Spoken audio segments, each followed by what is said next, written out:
इंसानों की वजह से ये चीज़ गिर जाएगी। एंड आई फेल्ट सो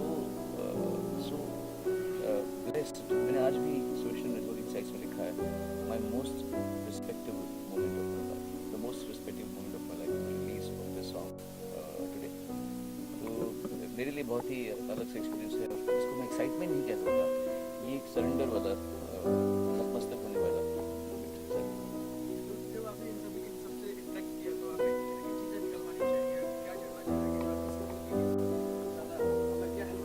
देखिए, जितना भी टेक्निकल काम था वो तो शमील ने किया है।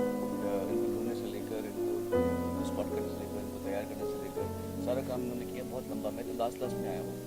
मेरा सिर्फ इतना योगदान रहा है कि मैंने अपना जिसे कहते हैं कि इनके साथ में गाने में इनका साथ दिया है और वीडियो में साथ दिया है।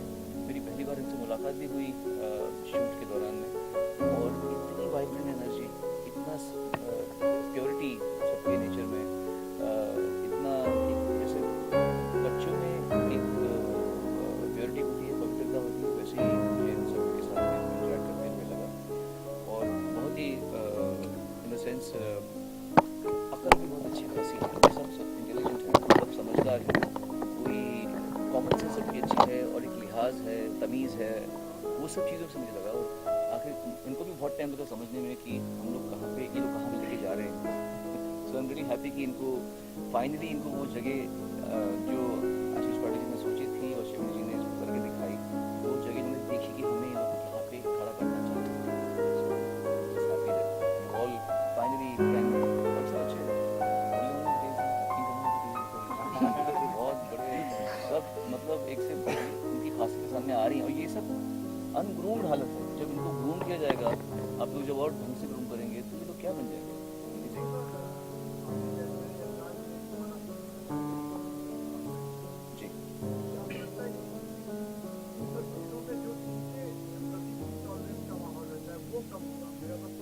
जी जी, देखिए, इंटॉलरेंस की बात नहीं है, इनके प्रति वो बात नहीं है। क्या होता है कि हम सडनली हमने बहुत तरक्की की, हमारा देश, we should be very proud of our country, कि हम लोग कहाँ थे, और इन 50-60 सालों में हमारे नेबर्स से कितने आगे हम लोग आ चुके हैं। हम लोग बहुत ही कस्टम्स वाले ट्रेडिशनल लोग थे, अब जाके हम खुले हैं। और हम तो बहुत समय तक राजाओं का राज था, राजाओं को हम फालतू में इज्जत देते, राजा सिर्फ गुंडे थे बेसिकली देखो गूंज। आज जैसे हम किसी भाई को बोलते हैं, वैसे राजा थे उस समय, हम उनको पूजा करते हैं। तो we had very small kind of mindset at that point. तो हम लोग में क्योंकि रूढ़ीवादी थे, हमें ये नहीं पता कि 2000 साल में क्या होगा, but we at least know from the last couple of thousand years कोई इनके साथ इंसाफ नहीं हुआ। मतलब ना आप उनको कोई मौका देंगे, और उनको दान भी नहीं देंगे, इज्जत भी नहीं देंगे, तो देंगे कुछ नहीं। आप मतलब उनको रह के यहाँ पे इसी दुनिया में रह के रख के आप उनको आउटकास्ट कर देते हैं।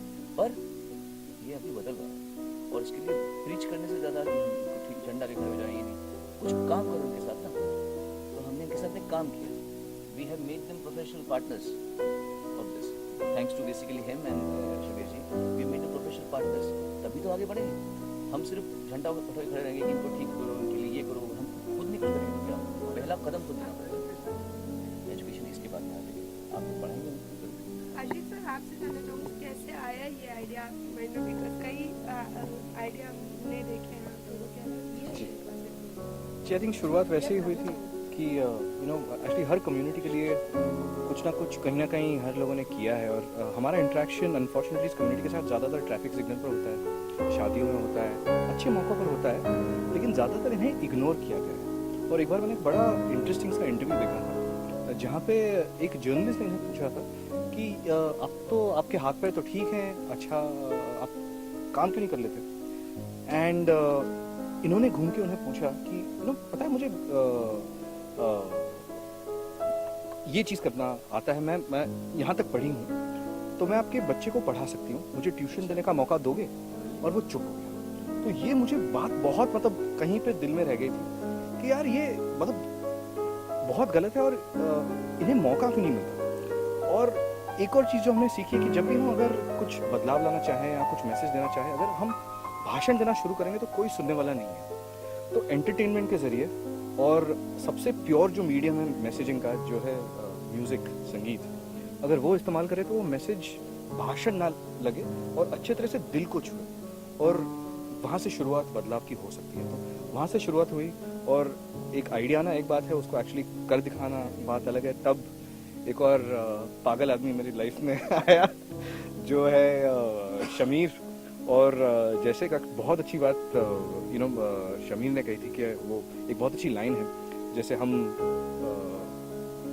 लोग जुड़ते गए और कारवां बनता गया, और उसी हिसाब से we found the right person to partner with us besides these 6 wonderful artist, namely Sonu Nigam. और सोनू ने आकर इस आइडिया को मतलब उसको एक क्रेडिबिलिटी दी, एक स्टैचर दिया और एक रिस्पेक्टेबिलिटी दी और एक प्योरिटी दी। इस हिसाब से आई थिंक ये आगे बढ़ा, और and we really hoping this is just the start, और कई सारे और मज़ेदार गाने और धुन और ये बदलाव आएंगे उस हिसाब से, one song at a time. देखिए, जैसे इन्होंने बताया कि आइडिया आशीष पाटिल का था, जो यशराज फिल्म्स के यूथ विंग के प्रेसिडेंट हैं, और उन्होंने ये आइडिया मुझसे शेयर किया एक बार, और मैं तुरंत उस आइडिया पर लपक गया, क्योंकि मुझे लगा कि इनमें बहुत ज़्यादा सिंसियरिटी थी कि ये जो कर रहे हैं इसके पीछे एक मोटिव भी है, केवल एंटरटेनमेंट नहीं है, बट एंटरटेनमेंट और म्यूज़िक से सैंडविच्ड कुछ ऐसी भावनाएं हैं कि जो लोगों तक पहुँचे, प्लेटफॉर्म दिया जाए इन सबको। तो I just thought that it's just not merely composing music, it's just more than that, and I think that's what really excited me about. आगे इसके बाद देखिए, अभी तो it's only the tip of the iceberg. अभी तो हमने केवल 2 गाने किए हैं, हम टोटल 6 गाने करना चाह रहे हैं और करेंगे, और 6 म्यूज़िक वीडियोस भी बनाएंगे। उसके बाद ये हमारा ड्रीम है कि हम इन्हें ऑल ओवर द वर्ल्ड ले जाएं, वर्ल्ड टूर्स करें और इन्हें एक ऐसा प्लेटफॉर्म दें, क्योंकि ये जो इशू है ट्रांसजेंडर का, ये सिर्फ इंडिया से सीमित नहीं है, it's a global issue. So if our music can transcend boundaries, और अगर विश्व भर में लोग उठकर बैठें और स्टेप्स लें कि हाँ, हमें इन्हें एम्प्लॉयमेंट देना चाहिए, एजुकेशन देना चाहिए, इनकी टैलेंट डेवलपमेंट करना चाहिए, give them equality, then I think we would have moved a step in this direction.